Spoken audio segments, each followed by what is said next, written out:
Last time. Even though it was the Elder's order, I don't like it. It was terrible. So, I won't give up on not wanting to kill you. Guess we're both hunted now, huh? What about you? If I go with you, I'll be okay. Here we go. Konaway awoke to a glaring light. He furrowed his eyebrows and looked around. The light of dawn shone down on Konaway's face. It must have woken him up. He hadn't even realized he'd fallen asleep. After taking a big stretch, he looked down below. He'd promised to switch watch with Asato halfway through the night, but since Konaway had fallen asleep, maybe Asato didn't want to wake him up again. But no matter how much he looked for him, Asato was nowhere to be found. Where had he gone? Konaway suddenly got a bad feeling. It couldn't be. Had a Kirin pursuer come before dawn? If that was the case, Asato must have left to lure the pursuer away. It was something he didn't want to think about. Konaway clicked his tongue and cursed his own stupidity for falling asleep, seized by a sense of guilt. He wanted to go look for Asato right away, but immediately gave up on that idea. Maybe Asato would come back on his own. Konaway calmed his brash impulse and leaned against the tree trunk. But after some time passed, he still didn't feel Asato's presence returning.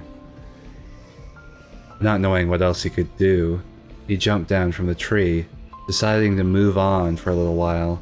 He wanted to look for Asato if possible, but it wouldn't be a good idea to do that in this forest. He couldn't just walk around calling out his name. It would be okay. Asato was strong, he convinced himself. Hoping they'd meet again, Konaway began to walk northward. Well, so much for being travel buddies. Shit.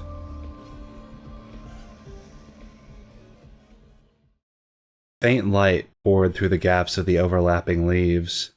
The moon of light floated in the sky, having already passed over him. There were markings on the tree trunks, but since there were so many of them, their meaning was completely lost. He couldn't tell where he was now. He was getting lost, and he would probably starve to death or be killed by monsters or bandits. He felt resigned to his fate as he walked. Suddenly, his nerves stirred and his fur stood on end. He stopped and quickly looked around. There was something here. It was trying to hide its presence, but he could feel it. A faint killing spirit floated through the air. Konaway lowered his stance and dropped a hand to his sword. He felt like it wasn't the first time he'd experienced this. Who was it? His ears laid flat and his tail stood on end as he readied his sword. A gust of wind whirred past his eyes, cutting the thread of tension. Scathing light flashed overhead. Sparks flew, and a numbness spread through his arm as though his very bones were quivering. Close to their crossed swords was a single transparent blue eye. It was that silver-haired cat. A shiver ran up his spine. The power of the sword's momentum loosened, and he pushed hard against it. The silver-haired cat was expressionless, not even twitching an eyebrow. Konaway took a step back. He wondered just where this cat's strength was coming from. Feeling like he was being pushed back and overpowered, Konaway gathered all his power in his lower body and strongly repelled the sword. He then jumped back.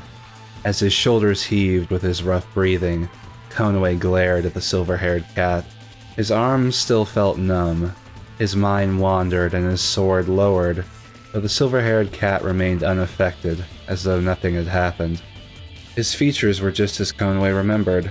Sharp, with a dignified coldness to them. His piercing gaze robbed Konaway of his breath. Konaway felt a heavy pain in his chest. His heart began to beat strongly. It couldn't be. Was this empathy? Of this cat's emotions? Ba-bump. Ba-bump. The pulsing resounded throughout his body. It was coming. Pain. as if his chest was being crushed. Nausea welled up. His head ached. Everything torturing his body came from the cat standing before him. Sweat ran from his temple to his cheek. Suddenly, the shadow of a snake flashed across his mind. He felt something wriggling in the depths of his stomach. The silver-haired cat slowly raised his sword. Konaway could read no emotions from his face, but flowing out of him were waves of intense fighting spirit, rage, and the urge to kill, and then a pulse of strange feelings of enjoyment. Bit of a sadist, are we? He enjoyed this, fighting, but no matter how much he looked, he could read nothing from the silver-haired cat. What? So these are... What? So these are like with the snakes. Why are we getting this now? So... Joy was the green snake, I think. Sadness was blue snake. Pleasant, I don't know. I guess that could be yellow snake. Shit. I mean, I don't... Does, like, one emotion correspond to a certain boy? Or does it have nothing to do with that?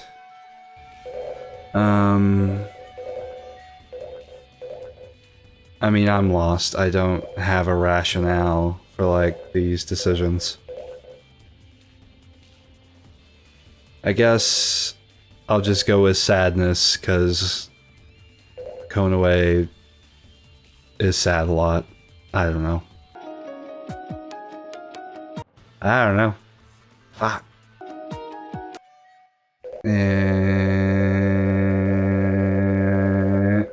Alright. There we go.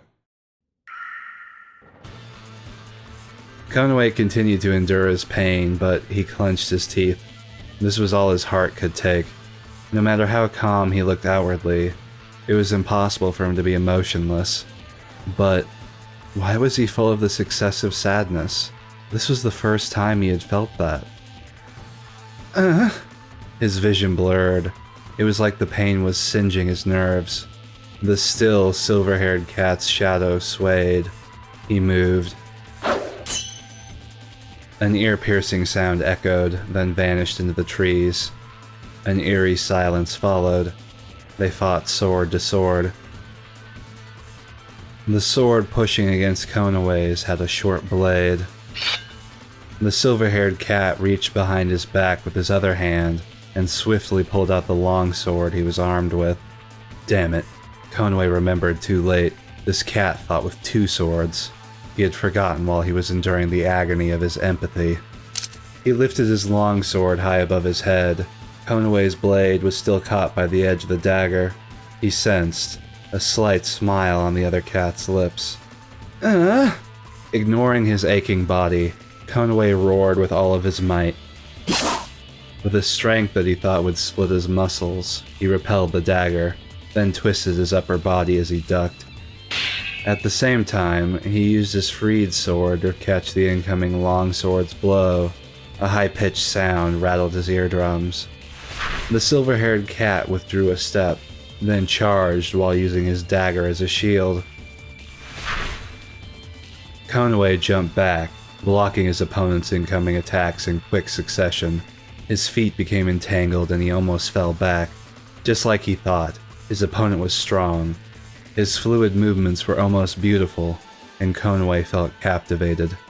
While the empathic pain raged on, Konaway was forced to keep defending. If he couldn't somehow gain control of the situation, he'd lose. The cat with the silver hair fixed his eye on Konaway to challenge him. His pupil narrowed to a slit.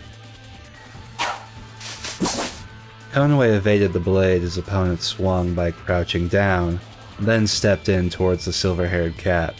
He bared his fangs and growled threateningly, then lashed out with the claws of his other hand. His opponent moved aside and avoided the blow, but Konaway kicked the ground and jumped into the trees, kicking up against their trunks to leap into the air. A sharp pain ran through his chest, but there was no time to be concerned about it. Below him was the silver-haired cat's back. His opponent turned around immediately. Most likely, he'd counterattack. Either way, Konoe didn't know if he'd hit his mark, but he had to, or he'd only be pushed backward. It was a weak gamble. With the moon of light on his back, he raised his sword high above his head. Silvery white hair approached before his eyes. Just as Konoe thought he'd caught him, his shadow had already disappeared. Konoe clicked his tongue as he landed. He felt movement behind him. As soon as he turned around, he felt wind and saw a gleam of light. He heard the sharp sound of tearing fabric and heat ran up his arm. He'd been cut. Konoe fought off the silver-haired cat's sword and jumped back. He clutched his arm. It was gushing heat. Confusion and irritation disheveled his thoughts, but the silver-haired cat didn't attack any further. "You're not bad." The silver-haired cat opened his mouth in a dignified voice. A dignified voice pierced through the depths of Konoe's ears. When Konoe's fur bristled, the silver-haired cat smirked slightly. He sheathed his dagger at his waist and lifted his coat. On his exposed arm stood a distinct red cut. When he came close, had Konoe managed to hit him? He was so distracted he didn't even notice. The pain of empathy faded away, and Konoe felt a strange, uplifting sense of elation instead. The silver-haired cat. He'd wanted to meet him again, but he'd never imagined it would be like this. The silver-haired cat used his pale finger to trace his wound, catching the dripping blood and licking it off. Because his skin and hair were both so pale, the red of his blood and tongue left a vivid impression. "You, where are you from? What's your name?" The cat sternly fixed his eye on Konoe. Konoe was offended by his arrogant tone. You give me your name first." "I'm asking you." What was with this guy?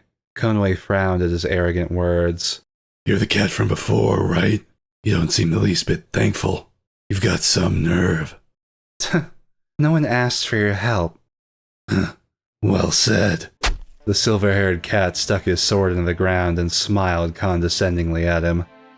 Konoe's stomach suddenly felt hot. Before, he'd admired that silver-haired figure, but now he felt stupid for even entertaining the thought. "If I didn't step in back then, you'd have been done for. Or did you want to die?"